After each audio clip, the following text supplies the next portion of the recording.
Nelson, you're the son of a famous bowler, and there's another St. Louis combination, Dick Weber and his son Pete. And we recall watching Pete for the first time on the PBT when he was 17 years of age. Get the eyes on that kid. Squarely on the head pin, could have been a lot worse. He left a little tiny 3-10 split. The power of young Weber. I tell you, he could loan his father some of this power. Good five-step delivery, ideal positioning. Look at the high back swing. Left arm, look at that shoulder, all balanced. Now, tremendous turn at the bottom of the swing. Watch how close he comes to the foul line. Look at that left foot. It's sliding right up to within a half-inch of the foul line. You got it. Nice start. Pete Weber, 17 years old. And he swears up and down. He weighs 136 pounds. I'd love to have a scale. Yes, it was obvious the talent was there. And once Petey got over stage fright and the butterflies flew away, he started to win, and he won big. In 1987, he won the Firestone. Followed the next year, 1988, a victory in the U.S. Open. He completed the Triple Crown with his victory in the PBA Nationals in 1989 in Toledo. Well, the least worst he can do here is second, and he doesn't want that because it's a chance to be one of only three to win the U.S. Open, the Firestone, and this championship.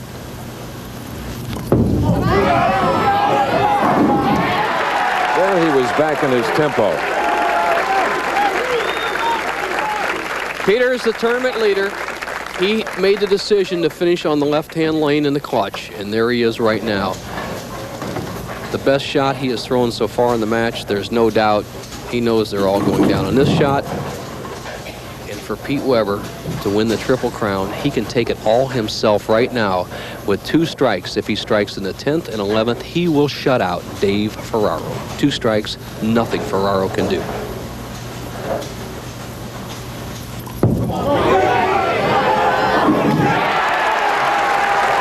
He's 4 lanes off to the left. Pete Weber, can you imagine in Florissant, Missouri, Bo, what's going on? Juanita and Dick Weber, his parents. Well, the first man in almost a decade to have a chance to win the Triple Crown, Chris. Pete Weber stands on the approach, 11th frame. And really a lifetime of training and practice for Weber will be measured on this shot.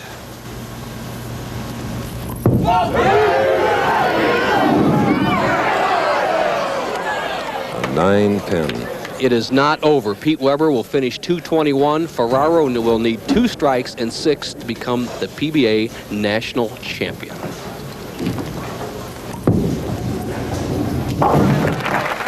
As you pointed out, Bo, Dave would be the one that you might send up on the approach if you needed that.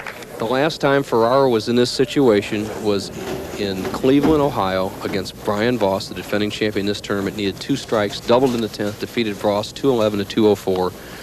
The same kind of results would bring him his first major title. Needs this strike.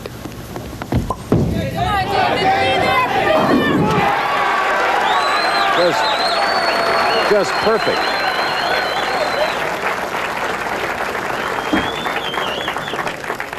The only thing that went through Dave Ferraro's mind as he walked back off the approach was an eye-to-eye meet with his wife, Gloria. Everybody here knows the situation. The 6 pins are secondary. He'll get the 6. He must strike to become the national champion.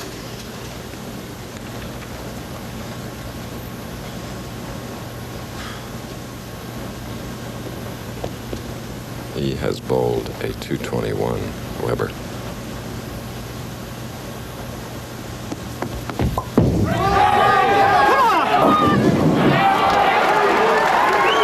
Pete Weber will wear the Triple Crown ring. One of only 3. He joins Billy Hardwick, Johnny Petraglia, a tough break, leaving the 6th in. David Ferraro. Pete Weber with his 12th championship, his 3rd major. And in 1991, he won the United States Open for a second time with no problems. Well, almost no problems.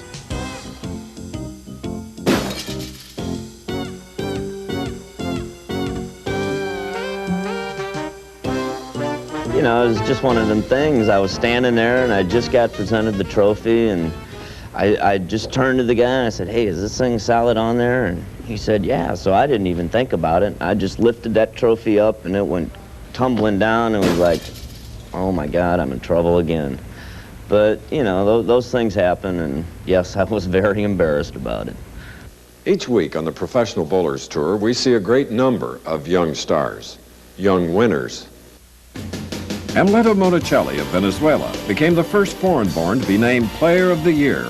His fellow pros voted Amleto the honor in both 1989 and 1990, as he topped $200,000 in earnings both years. North Carolina is represented on the PBA Tour by Curtis Odom, whose bowling honors include 11 perfect games. He started on the PBA Tour at age 30. We'll see more of him in the future.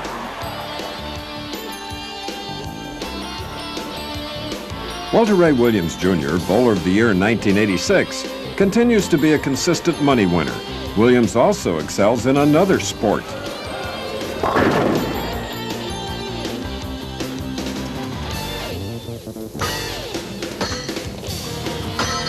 Williams has won his share of National Horseshoe Championships. Friends kid him by saying, if you want something underhanded done, see Walter Ray. Del Ballard Jr. throws a powerful strike ball. His titles include the United States Open, the Firestone, and the Masters. Ballard, a highly emotional athlete, appeared to have another victory in hand after he threw 2 clutch strikes against Pete Weber.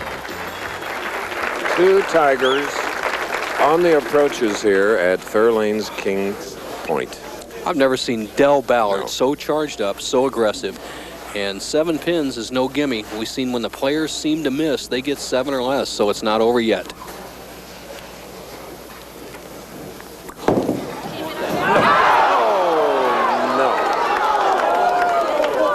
no. Even Pete Weber got up. Look at Pete. Look at this, Feeling Chris. terrible Never. for his opponent. What has happened? Ballard, needing 7 pins, has thrown in the channel and handed the title to Pete Weber. He has won when Ballard just needed 7 pins. What a turnaround. Nobody paid much attention to Mike Miller on the Pro Tour until midway through the 1990 season, when he stopped using the thumb hole in his ball.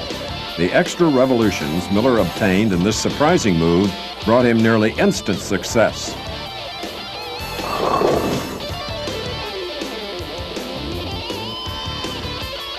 John Mazza gives promise of becoming one of the best left-handers. That's not so popular with John Mazza, I'll assure you, the 710, or any bowler. Mazza, who really threw a pretty good shot there, but when the lanes are breaking very sharply on the left side, remember there's no oil carry down. If you watch the first 2 matches, the righties benefited from a little oil carry down, the scores got better, but nothing on the left. Mazza in a little trouble. Well, Mark Roth did it on our live telecast, and Bo, the man from Mount Clemens, he is thanking the Great Spirit. Wow, let's replay that, baby.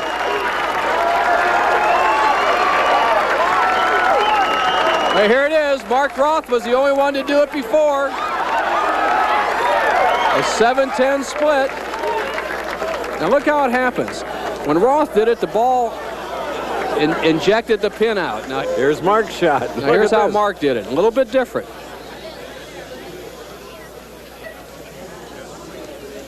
Watch Mazza's reaction. Here it is. Here it is.